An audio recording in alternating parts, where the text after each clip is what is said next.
Hi everyone. तो आइए मैं आज आप लोग के साथ फिर से स्टार्ट करते हैं साइंस की क्वेश्चन। मैंने पिछले क्लास आपको सारे क्वेश्चंस बाय टॉपिक करवाते आते हैं, चाहे आप एसएससी की तैयारी करते हो, चाहे आप बीपीएससी की तैयारी करते, दरोगा या रेलवे, चाहे अदर स्टेट का कोई भी एग्जाम होगा, उस आधारित में आपको क्वेश्चंस हमेशा या टॉपिक वाइज कराते रहते हैं। आप मेरे चैनल से बन जाइए ताकि आपको हर रोज़ क्या होगा, कुछ ना कुछ सीखने को मिलेगा। और सारे क्वेश्चंस पैटर्न एग्जाम के पैटर्न पे होते हैं। और सीटेट का बैच 1 बाय 1 आपको हर एक सब्जेक्ट कराया जाता है।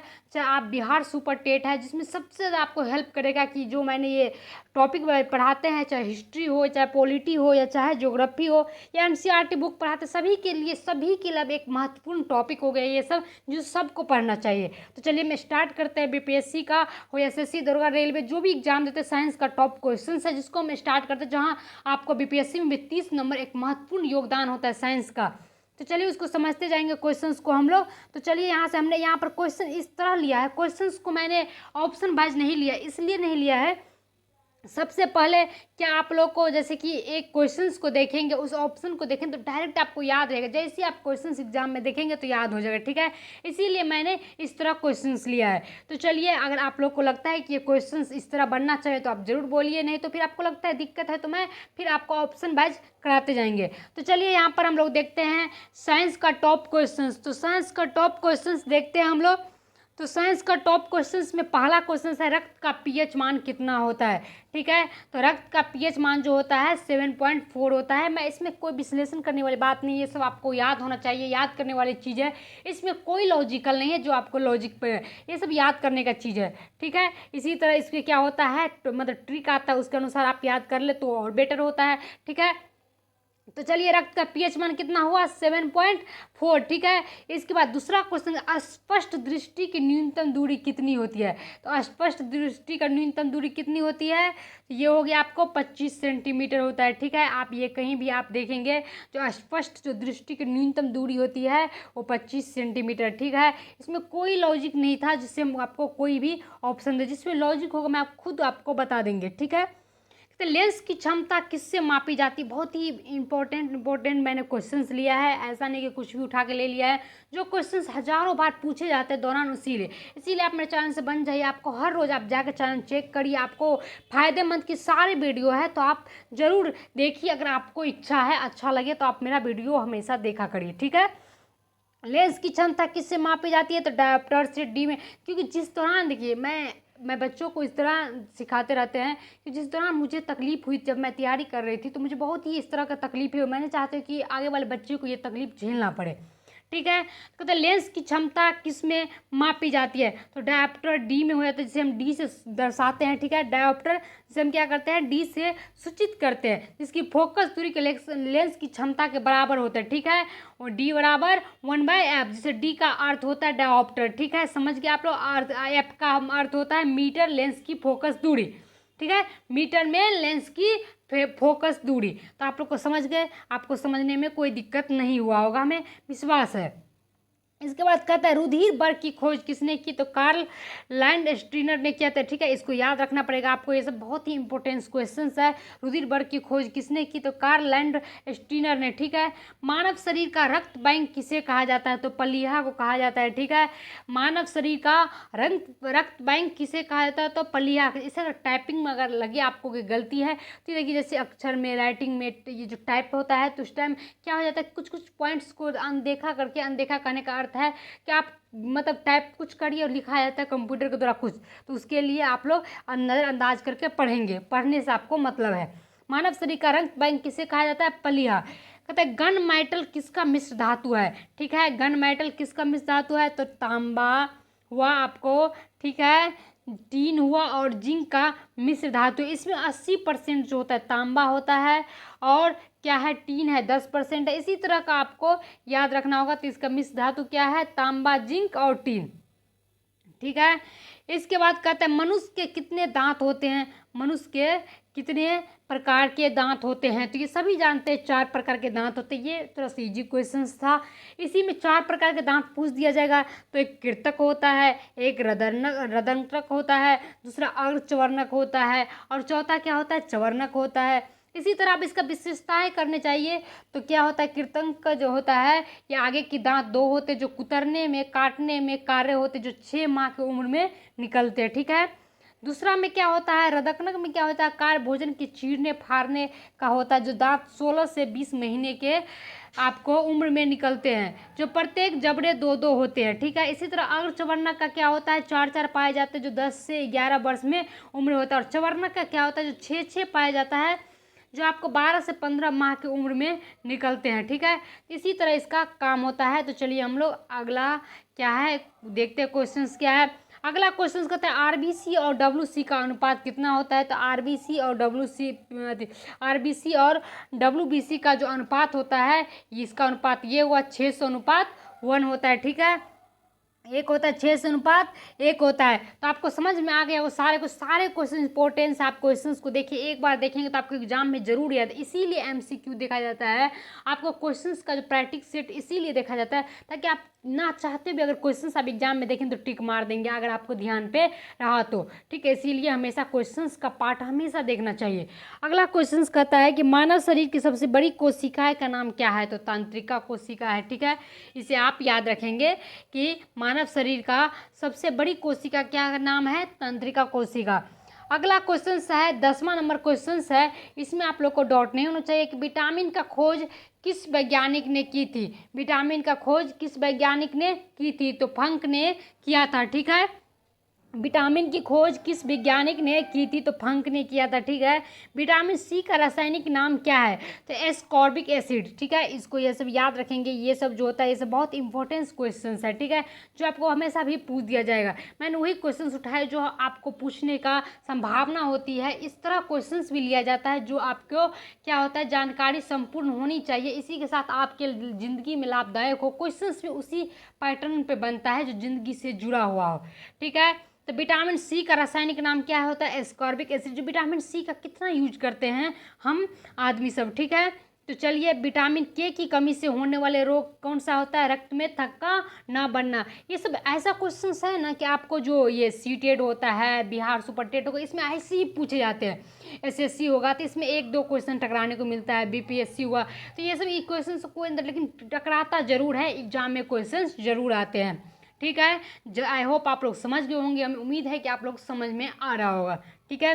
तो अगला क्वेश्चंस कहते हैं 13 नंबर क्वेश्चंस कहते हैं मानव शरीर की सबसे बड़ी ग्रंथियां कौन सी है। मानव शरीर की सबसे बड़ी ग्रंथियां कौन सी है। तो यकृत है। ठीक है। इसे आप याद कर लेंगे। तो अगला क्वेश्चंस हम लोग बढ़ते हैं। अगला क्वेश्चंस है 14 नंबर क्वेश्चंस। क्वेश्चंस का पार्ट हमेशा देखा करिए, हमेशा बोलते हैं आप लोग, क्वेश्चंस का पार्ट बहुत ही महत्वपूर्ण होता है। ठीक है। इसके बाद कहते हैं क्वेश्चंस में देखते हैं हम लोग कि क्या है इसका, शरीर के हृदय में रक्त ले जाने वाली रक्त वाहिनी को क्या कहते हैं। तो सीरा कहते हैं। ठीक है। आप लोग को याद रखना होगा। ठीक है। जो रक्त के मतलब रक्त शरीर से रक्त हृदय की ओर ले जाने वाली रक्त वाहिनी को क्या कहते हैं, सीरा कहते हैं। ठीक है। तो आप लोग को ध्यान में होना चाहिए। ठीक है। तो चलिए हम लोग अगला क्वेश्चन देखते हैं।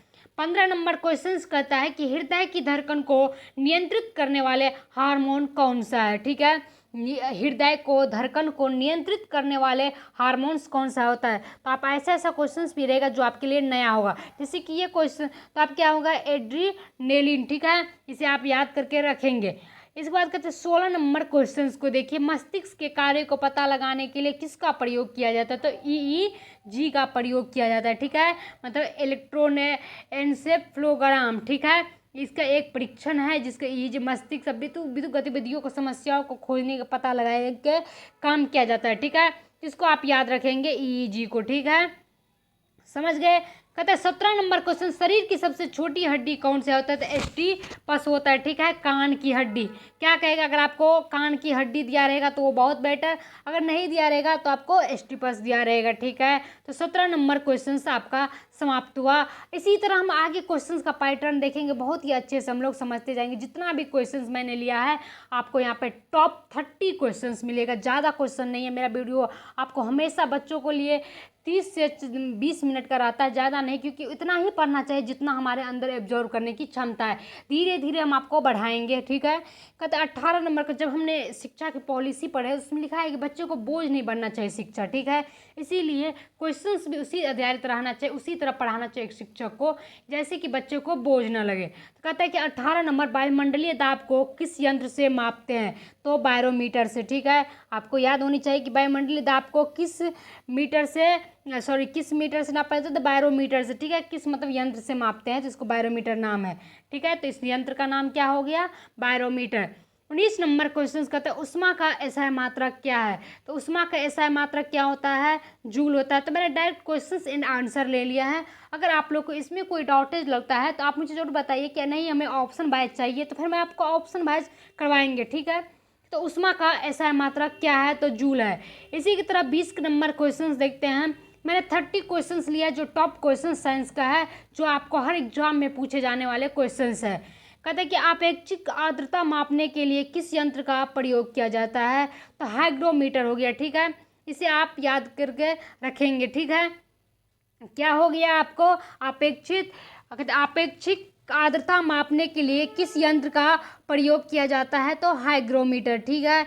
इसी तरह 21 नंबर क्वेश्चंस को हम लोग देखेंगे। 21 नंबर क्वेश्चंस को हम लोग देखेंगे तो आपको ये क्वेश्चंस में कोई डाउट नहीं होना चाहिए। अगर डाउट होता है तो आप मुझे क्या करें, टेलीग्राम के चैनल पे वहाँ क्वेश्चंस कर सकते हैं। जितने भी बच्चे हैं क्वेश्चंस करेंगे, क्वेश्चंस का आपको विश्लेषण के साथ आंसर मिलेगा, ठीक है। इसी कहते हैं किस ताप पर फ़ारेनहाइट मतलब एफ पैमाना है वो सेल्सियस पैमाने का समान होता है, तो -40 डिग्री सेल्सियस पे होता है, ठीक है। इस क्वेश्चन को आप बहुत ही बेहतरीन तरीका से याद रखेंगे कि किस ताप पर फ़ारेनहाइट मतलब एफ जो होता है पैमाना वो सेल्सियस पैमाने का समान होता है, तो -40 डिग्री सेल्सियस होता है, ठीक है। इसे आप याद रखेंगे, ठीक है। अगला क्वेश्चन कहता है 22 नंबर क्वेश्चन, प्रकाशिक तंतु किस सिद्धांत पर कार्य करता है, प्रकाशिक तंतु किस सिद्धांत पर कार्य करता है, पूर्ण आंतरिक परावर्तन के सिद्धांत पर। ये एक सिद्धांत है जो आपको पढ़ना होगा, तो आप इसे विश्लेषण करने के लिए या आप किसी टीचर्स का या तो आप क्या करेंगे, सबसे पहले एक क्या होता है जब आप जनरल का तैयारी करते हैं तो आपके लिए एक गूगल से भरा कोई मतलब नहीं होगा। अगर आपको जो चीज़ नहीं समझ में आता है गूगल खोलिए, गूगल बाबा को बोलिए, वो आपका आंसर देंगे जिससे आपकी समझ में आ जाएगी। आप यहाँ पढ़िए, क्योंकि अगर एक एक विश्लेषण करने लगे तो एक हो जाता है कि लंबा सा वीडियो जिसमें बच्चे क्या होते हैं बीच में कट करके अपना छोड़ दिया, पढ़ाई छोड़ना नहीं है, आपको समझना चाहिए थोड़ा थोड़ा। क्या होगा, प्रकाशिक तंतु किस सिद्धांत पर कार्य करता है, इसमें कोई लॉजिक नहीं। पूर्ण आंतरिक परावर्तन के सिद्धांत पर प्रकाशिक तंतु सिद्धांत कार्य करता है, ठीक है। तो आपको आई होप समझ में आ गया होगा। अगला क्वेश्चन कहता है 23 नंबर, सामान्य अवस्था में मनुष्य का हृदय 1 मिनट में कितनी बार धड़कता है, तो 72 बार धड़कता है। कहते सामान्य अवस्था में मनुष्य का हृदय 1 मिनट में कितनी बार धड़कता है, तो 72 बार धड़कता है, ठीक है। आपको सामान्य अवस्था में, ठीक है, इसे याद रखेंगे। इसी के साथ हम लोग चलते हैं अगला क्वेश्चन के साथ। कहते अगला क्वेश्चन कहते हैं विकिरण की कार्यात्मक इकाई क्या होता है, तो नेफ्रॉन होता है। इसे आप याद रखेंगे बच्चों। आप क्वेश्चंस को जितना भी क्वेश्चंस यहाँ पे करवाएगा उसको एक बार जरूर ध्यान रखेंगे, कोई भी क्वेश्चंस आ सकता है आपको, ठीक है। कहता है कि विकिरण की कार्यात्मक इकाई का क्या होता है, तो नेफ्रॉन होगा। मनुष्य की खोपड़ी में कितनी अस्थियां होती है, तो 29 होती है। ये सब कोई लॉजिकल क्वेश्चन नहीं, ये साइंस का क्वेश्चन, जो साइंस का क्वेश्चन होता है जो आपको याद रखना होगा। साइंस के एनसीईआरटी बुक के पढ़ना होगा। इसी तरह अगर आपके पास टाइम रहे तो एनसीईआरटी सबका तो यही निचोड़ है, एक क्वेश्चंस का पार्ट या एक कोई बुक जो लिखा जाता है सारे एनसीईआरटी का निचोड़, क्योंकि बच्चे के पास अगर उतना टाइम नहीं है तो इस चीज़ से वो नॉलेज ले सकते हैं। अगर आपके पास टाइम है तो आप बैठ के 1 बाय 1 पेज पढ़िए, 1 बाय 1 को समझिए, ठीक है। कहते हैं हैजा रोग में कौन सा अंग प्रभावित होता है, तो आंत होता है, ठीक है। इसको आप याद रखेंगे कि हैजा रंग में कौन सा होता है, तो ये आंत होता है, ठीक है। इसी के साथ अगला क्वेश्चन कहते हैं घनत्व का सूत्र होता है। घनत्व का सूत्र क्या होता है, तो द्रव्यमान बटे आयतन होता है घनत्व का सूत्र, ठीक है। इसी तरह हम लोग अगला क्वेश्चन चलेंगे। तो घनत्व का सूत्र भी याद होना चाहिए आप लोग को कि घनत्व का सूत्र क्या होता है, द्रव्यमान बटे आयतन, ठीक है।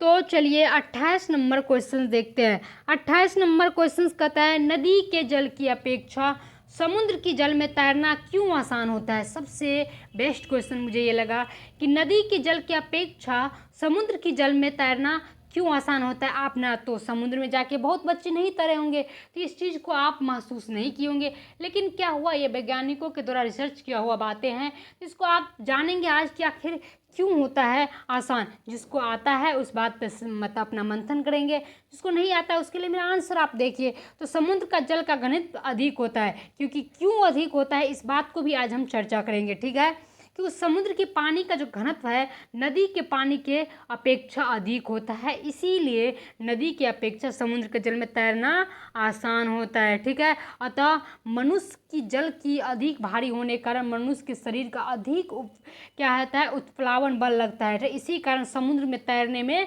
आसानी होता है। इस बात को आप समझ गए। तो चलिए इसी तरह आप क्वेश्चंस को समझते जाइए, डाउट होता है पूछते जाइए, ठीक है। चलिए 29 नंबर क्वेश्चन देखते हैं हम लोग। 29 नंबर क्वेश्चन कहते हैं एक आदर्श अमीटर का प्रतिरोध कितना होना चाहिए। तो कहते हैं एक आदर्श अमीटर का प्रतिरोध कितना होना चाहिए, ठीक है। एक आदर्श अमीटर का प्रतिरोध जो होना चाहिए आप लोग को ये 0 होना चाहिए, ठीक है। ये 0 होता है। एक आदर्श अमीटर का प्रतिरोध कितना होता है, 0 होता है। आप लोग समझ गए।